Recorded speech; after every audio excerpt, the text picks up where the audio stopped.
Simplify your federal agency's technology procurement with Connection Public Sector Solutions. Connection's dedicated account managers, commitment to exceptional customer service, and extensive catalog of federal contracts make IT purchases quick, easy, and affordable. Turn your challenges into opportunities and get rid of your technology pain points with Connection today. Learn more about what's possible with Connection Public Sector Solutions at connection.com/fedcontracts.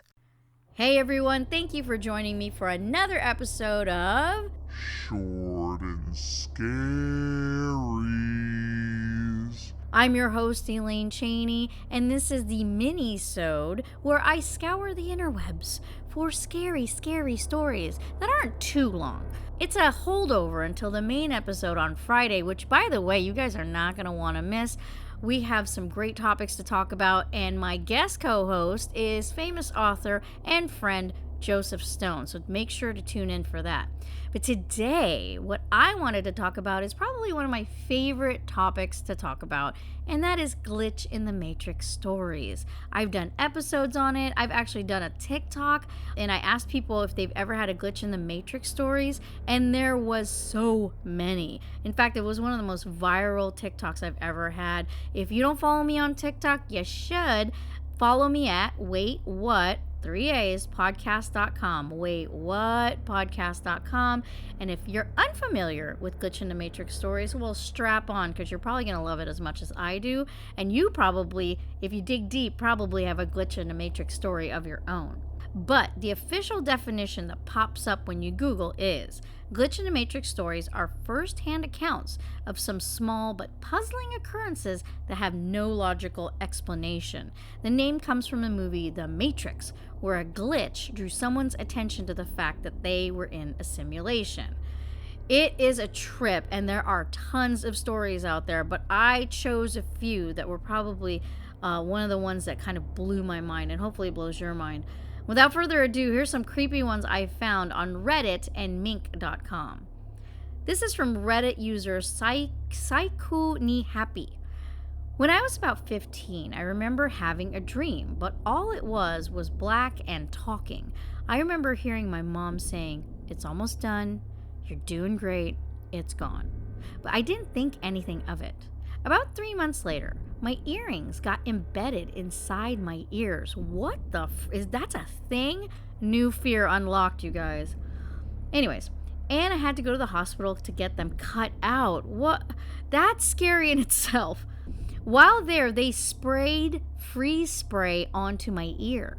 The spray went into my ear and obviously touched my eardrum, knocking me out. This is just a terrible experience.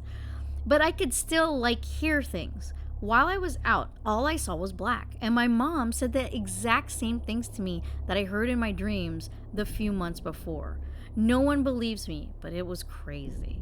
See, this is why I am a big proponent of writing things down when you dream about it. I mean, this girl was lucky she remembered it. This one was an unknown Reddit user, and she thoroughly believed they died.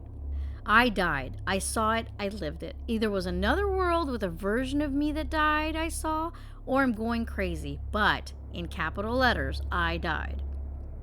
We had a pep rally in school, and after it was finished, we had to go back to class. Well, my friend and I were not into that, so we wanted to cross the street to Sonic. Don't blame them. Sonic is good. Across the school, especially the tots. Okay, I'll get back to this. Across the school, there is not heavy traffic, but if you don't pay attention, you could get hit. Well, I remember walking with him, and he dropped something, so I went across the street first. I just saw a red Tahoe heading right for me, and I got hit. I remember everything. I remember gasping for air. I remember waking up and sleeping again. Then nothing. All of a sudden, I was back in the stadium again, and the exact same words came out of the principal's mouth. My friend wanted to go get Sonic, but I was freaking out. I was asking him everything.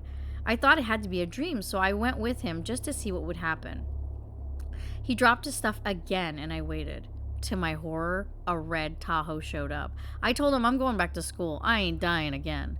I can still see the other version of me on that street, just messed up, not even moving. Ooh. It's cool that he got a do-over, but he didn't go to Sonic, so I don't know if he played that version right. Because those tots with some chili cheese, fantastic. This short and scary is sponsored to you by Sonic. No, it isn't, but I wish. This is from Reddit user Kerwapple. I remember being pretty young, like 9 or 10, and I was at a car park of a pub in England, Southend. I remember seeing someone in their teens in the window of a house looking over the car park. They waved at me, and I felt like I knew them somehow. My parents asked who I was waving at, and I said, just some lady in the window over there. Didn't think much of it. Fast forward 10 years, I was at my nan's new house. I remember walking into her room, going to the window, and suddenly realizing I was in the house looking over the same parking lot and remembering that interaction years before. Then a girl around 9 or 10 who was in the car park waved at me, and I waved back.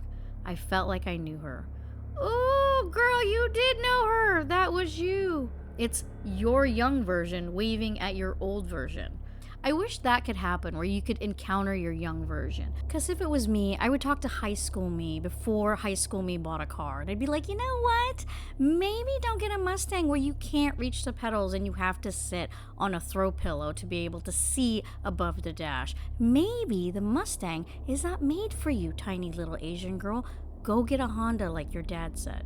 Anywho, that is all for today's Short and Scaries. Patreon members, do not forget you have another episode waiting for you on Patreon. Being part of the Patreon is such an easy thing to do. Just go to patreon.com/waywhat, and you, for as small as $1, could get extra content, new secret podcast, and also an additional Short and Scaries every week. By the way, if you have a Short and Scaries that you think would be perfect for the mini-sode, please email me at wait.what3as.show@gmail.com or direct message me on any of the social media accounts, and your story could be part of the Short and Scary stories. How cool would that be? Thanks for joining me today, guys. Hope you got scared by these shorts. What? All right, I'll just say bye. Bye. Hi, I'm Dr. Andreas Michaelitis, Chief Psychologist at Noom. But what's Noom and why does Noom need a Chief Psychologist? Noom is a weight loss program that works, with results that last, because we know that changing the way you eat starts with your mind. With Noom's proven psychology-backed tools, one-on-one coaching, and flexible plans that emphasize progress over perfection, you'll have the tools you need to change your relationship with food. So sign up at Noom.com now and lose the weight for good. That's Noom.com.